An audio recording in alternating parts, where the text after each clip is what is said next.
Hey, what's going on, guys? It's Greg Jones with Engine Builder. Today we're coming to you from Rockingham, North Carolina at Rudy's Spring Truck Jam. I'm joined by Nathannial DeLong of Rudy's Performance Parts. This right here is his turbocharged 6.4 Powerstroke, and it's our Diesel of the Week.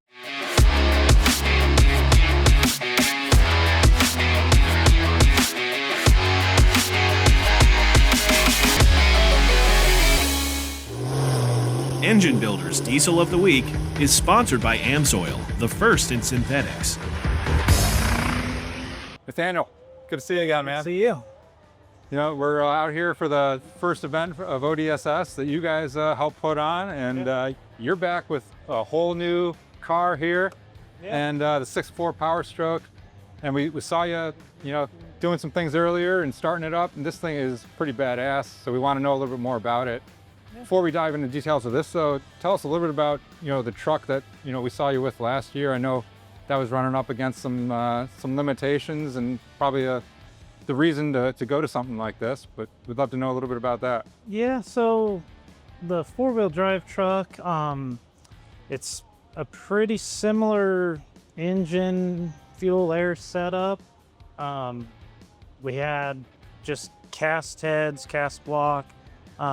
The heads survive, but of course diesel flow a lot more, of course, but Yeah. factory block, even with concrete, everything, they'd end up cracking between cylinders or kind of knocking off the outer edge of the block, stuff like that. So something we've been working on trying to get done for a couple years. The full billet block, so finally got that over the winter, and been working with Kill Devil on the heads, Right. and got those done, of course. So that should help with longevity, as far as power level and pushing it a little harder. Yeah, and before the camera started rolling, you mentioned that the cast block that you guys were running last year was starting to show signs of giving up, and probably helps to go now to the billet block with the billet heads. Yeah, we were going, we were making progress as far as running faster and everything, but really kind of going out of our way to make it live. Like, honestly, I wasn't even running lockup the whole pass just to keep the RPMs, above like 4,500, kind of the whole pass, and that seems to help, but it also takes more power with, without the converter being locked. So, made progress, but kind of at a price, trying to keep the block alive, so that, trying to make the best of the situation and the parts we had at the time. Yeah. And I understand the billet block is from Warren Diesel. Yeah. Okay. And then the heads, you mentioned Kill Devil Diesel help with those and with the machine work. Yeah, Kill Devil does all the machine work. Jesse Warren got us the block because he'd been running the same block essentially, and a few differences, but he's had it in his pull truck for 2 or 3 years. Right. And seemed like he been pretty successful with it. I think he just kind of wanted to prove it on his own stuff and make sure he kind of figured out what to do and not do on his own stuff before he started sending them out. So Right. but yeah, I mean, these heads are exactly the same as far as the ports and everything is like Kill Devil's Icon ported heads. Okay.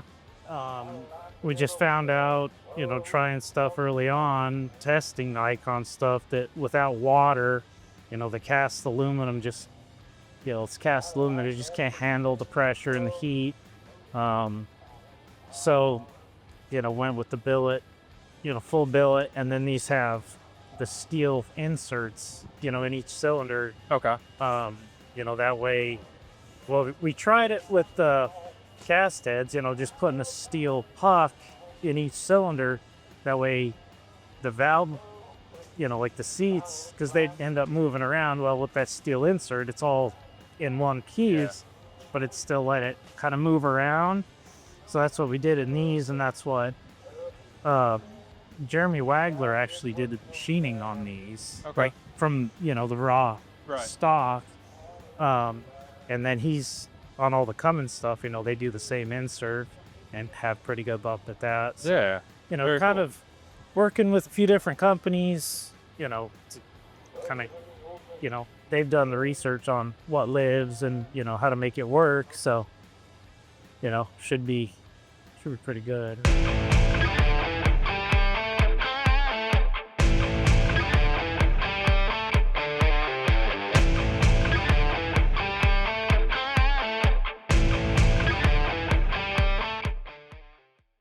And then Nathaniel, you were telling me that in terms of the internals in the 6.4, it's pretty similar to the setup that you had in the truck.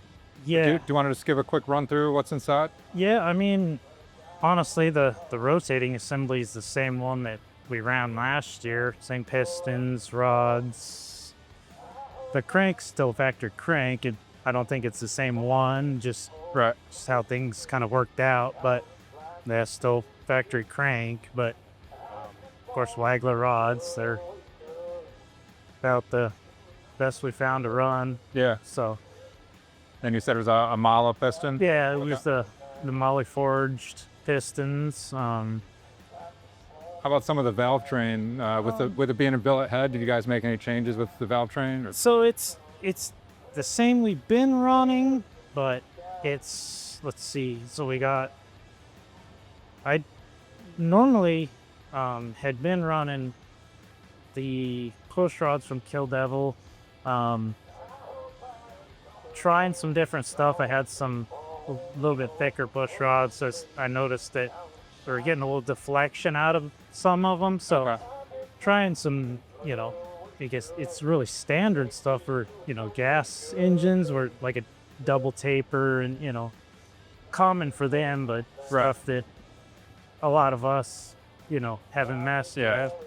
Aside from that, you know, Kill Devil finished the head, so it's got, you know, their big valves, their springs, the rocker arms are the Jessels, you know, from Kill Devil, of course. Very good.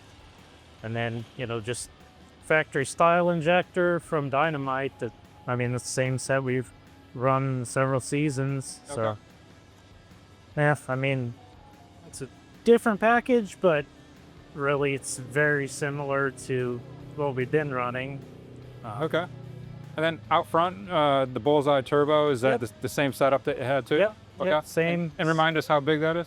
That, through last season, we started with an 88, and, you know, working with them, we kind of stepped up, you know, kind of slowly to see, you know, pros, cons, you know, kind of weighing options and all that. Currently, that's a 94. Okay. Just the GT55 frame. 94. Ran it towards the end of the year, and so naturally, that's just what I wanted to start with. Yeah. Very good. And then when you guys are going to be out there on the track, you know, historically, how much boost were you running, and does it change now that you got a little bit different setup? I think we're ballpark 90, 95 pounds, somewhere in there. That's, I mean, really the gate's not opening at that point. Back pressure's usually 70, 75 pounds. So, I'm not over speeding it, and back pressure's really good. So it's, you know, have the wastegate, but I'm not even having to use it. You know, kind of doing shakedown passes, whatever, you know, probably won't make that much because I have it turned down that way. Yeah. You know, just try to get some baseline stuff before we put the power back, you know, where we ended. Yep. So. Very good. All right, and then like we hinted at earlier, you know, the real big thing outside of the billet components you switched to is now you got the car here, the Mustang, and even talking to some of the people that were working with you on the project, they were almost expecting the truck to come back. So what was the impetus to go to the Mustang chassis with? Well, it was something that me and the owner Aaron, when we kind of talked about off and on, you know, yeah, we're chasing a record and stuff in the 4-wheel drive, but you know, there was always a conversation of, well, we know we can go a lot faster in something two-wheel drive, and then of course in a car be lighter, so it, you know, have the potential to go even faster. So Yeah. you know, there's some motivation there, you know, just keep kind of pushing it. You know, it's this little four-wheel drive record, you know, it's a fun goal to have, but Right. you know, there's, you know, a lot more potential here. And of course, if it ever came to it, you know, we could, you know, put radials on it, or, you know, hit some other races, you know, outside of ODSS, and, you know, just try some different stuff. Yeah. Well, it also looks really cool. You know, Yeah. maybe it's just me, but when I see a diesel in a regular car, it's ups the ante a little bit. It Yeah. looks pretty awesome. Yeah, I mean, it's kind of just been something, you know, more or less a side project, I suppose, you know, kind of before work or after work, weekend, Right. that type of thing. Right. You know, just kind of want to have some time. So, you know, of course, basically everything was done there at the shop, you know, chassis, wiring, you know, all the body work, everything. Yeah. So Awesome. it's, I guess it, you know, good and bad there too. Yeah. And a and lot from- to take on, but How long was it when you guys started it to now this weekend? oh, maybe a year and a half or so. You know, like I said, it's, you know, kind of just when I have time, when I don't have any other, you know, projects of my own kind of thing. So, Right. you know, there really wasn't a rush, and, you know, there was a little bit different rule as far as classes last year. So it was almost motivation to push it off a little, because, you know, the way they structured the rules, the four-wheel drive fit in those classes really well, and, you know, it kind of worked out. So we're super competitive, and, you know, we actually won the series. So, you know, that it could have been done, but like I said, the way the rules worked out, it was hard to push to get this done when that other truck fit the class so Right. well. Right. So Very good. yeah. And Nathaniel, you mentioned, you know, with the truck you guys were running in the 460s and being pretty consistent there. Do you have an ET goal, or do you have something that, you know, an ET that'll make you happy with the new setup? Yeah, it's hard to say. I mean, you know, several years ago, you know, we've got a Super Duty two-wheel drive. I went 450 in it with, I mean, it was lighter, but I went 450s with quite a bit less power. So, I mean, obviously 450 should be, you know, Obtainable. piece of cake, Yeah, just something, you know, aerodynamic and lighter. But, you know, it's really trying to not look too far ahead, you know, barely, you know, kind of thrash to get all the little details finished up just to have it here. So, you know, the immediate goal is just get some shakedown passes, Right. you know, get the chassis happy, you know, make sure we can get off the line, and then it, you know, really, you know.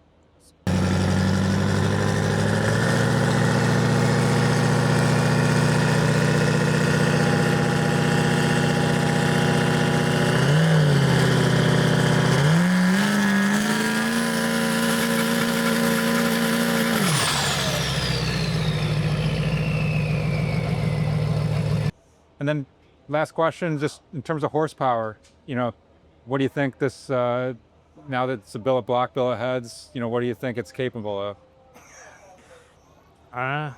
It's hard to say. I mean, we've never, you know, we've gone up in power real slow, but we've never really, you know, like, we've got plenty of room to grow. And, you know, of course, Dynamite, you know, they're always quick to say that they can get us something bigger. So Yeah. there's plenty of room to grow. It's just, you know, trying to, you know, kind of take the right steps, and, you know, not just jump to, you know, Yeah. throwing everything at it. But I mean, from what Jesse's doing with his stuff, it should be good for quite a bit more than we've been running, that's for sure. Yeah. So, you know, 2,500 plus Right. pretty easily, Okay. I think. So Awesome. Awesome. Well, Nathaniel, this thing is really badass. We appreciate you giving us a little time to tell us a little bit about it. Always good to see you, man.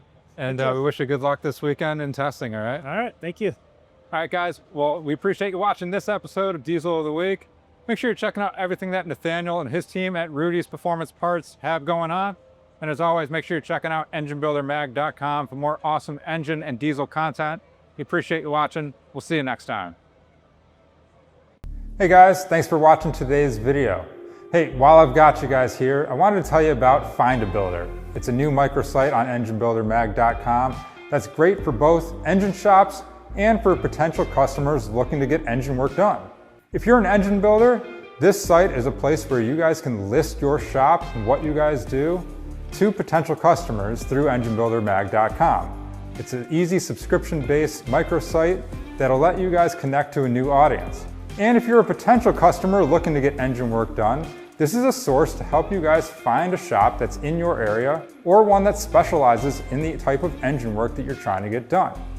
Make sure you guys are checking out Find a Builder on EngineBuilderMag.com. Thanks.